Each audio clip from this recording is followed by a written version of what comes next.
আলাইকুম এভরিওয়ান, সবাই কেমন আছো? আলহামদুলিল্লাহ আমি ভালো আছি। আশা করছি তোমরা সবাই ভালো আছো, সুস্থ আছো। তো চলে আসলাম নতুন একটা ব্লগ ভিডিও নিয়ে। আর সকাল সকাল ঘুম থেকে উঠে গেলাম। আজকে একটু বেশি সকালে ঘুম থেকে উঠা হয়েছে, তো সব ঘরদোর গোছগাছ করে নাস্তা বানানো শেষ, নাস্তা খাওয়া শুরু করবো এখন।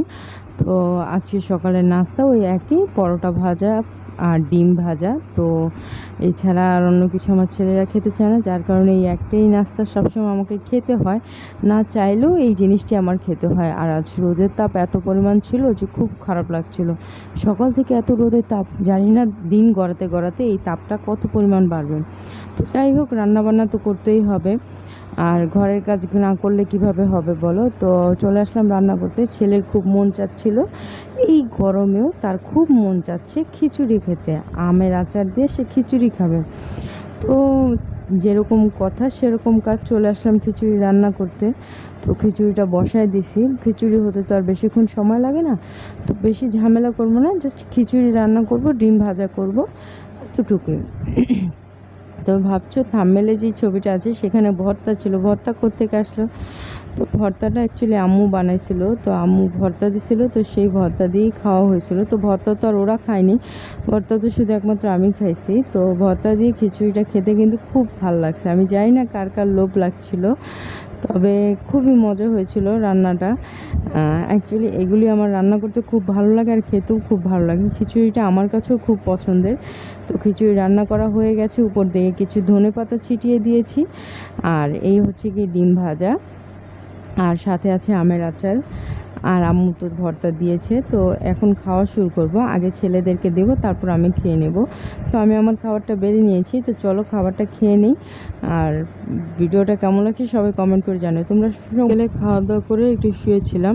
আমার বিকেল অবশ্য শুতেই হয়, তার কারণ হচ্ছে গিয়ে ছেলেদেরকে ঘুম পাড়াতে হয়। তো ওদেরকে ঘুম পাড়াতে গেলে আমারও শুতে হয়। তো দেখা যায় ওদেরকে ঘুম পাড়াতে গিয়ে আমি মাঝে মধ্যে ঘুমিয়ে যাই, কিন্তু ওরা ঘুমায় না। তো যাই হোক, আজকে ঘুমাতে গিয়ে না আমার মাথা ব্যথা যন্ত্রণা শুরু হয়ে গেছে। আমার আবার মাইগ্রেনের সমস্যা আছে, আর যাদের মাইগ্রেনের সমস্যা আছে তাদের আলাদা কোনো শত্রুর প্রয়োজন পড়ে না, আর এই শত্রু আমার অনেক বিশাল দিনের। তো যাই হোক, মাথা ব্যথা খুব যন্ত্রণা ছিল, তবুও যাই হোক বাজারে যাওয়ার ছিল, দোকানে কিছু জিনিস কেনার ছিল, ঘরে সবজি টবজি ছিল না। আর এখন কাঁচা আমের সময়, এখন যদি আম ডাল না খেতে পারি আর কখন খাবো? তো একটু তেঁতুল টেতুল, ছেলেরা আচার খাবে, আইসক্রিম খাবে, এরকম একটু বায়না ছিল। তো ওদের জন্য কিছু জিনিস কিনে নিয়ে আসলাম, ঘরের জন্য একটু সবজি। আর অনেক দিন ধরে দেখছি ইউটিউবে ফেসবুকে ভাইরাল একটা রেসিপি, ভাইরাল একটা জিনিস চলছে, সেটা হচ্ছে গিয়ে বরফ ভর্তা। তো এই গরমে এই সবার জন্যই হচ্ছে গিয়ে আরামের জিনিস হচ্ছে গিয়ে বরফ, কারণ ঠান্ডা গরমের মধ্যেই ঠান্ডাই তো বেশি প্রয়োজন পড়ে। যার যত বেশি মন চাচ্ছে গোসল করছে, বেশি বেশি ঠান্ডা পানি খাচ্ছে। তো এজন্য একটু বরফ মাখা আমারও মন চাইলো যে আমি একটু করি, দেখি কেমন লাগে। তো আসলে করার পর খুব ভালোই লাগছে, মজা লাগছে।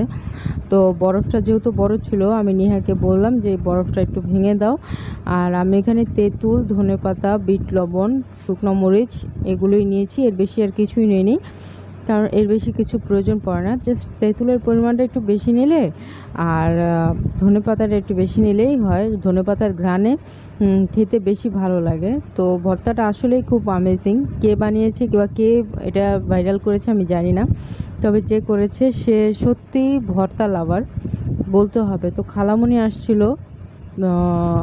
আম্মু, আমি, নেহা, আলিফ, ইয়ামিন সবাই মিলেই খেলাম, খুব ভালো লাগলো খেয়ে। আর সবচাইতে বেশি এনজয় করেছে ইয়ামিন। তো যাই হোক, আজকের ব্লগটা সবার কেমন লাগলো সবাই কমেন্ট করে জানিও। সাদা মাথা একটা ব্লগ ছিল। সবাই ভালো থেকো, সুস্থ থেকো, আল্লাহ হাফেজ।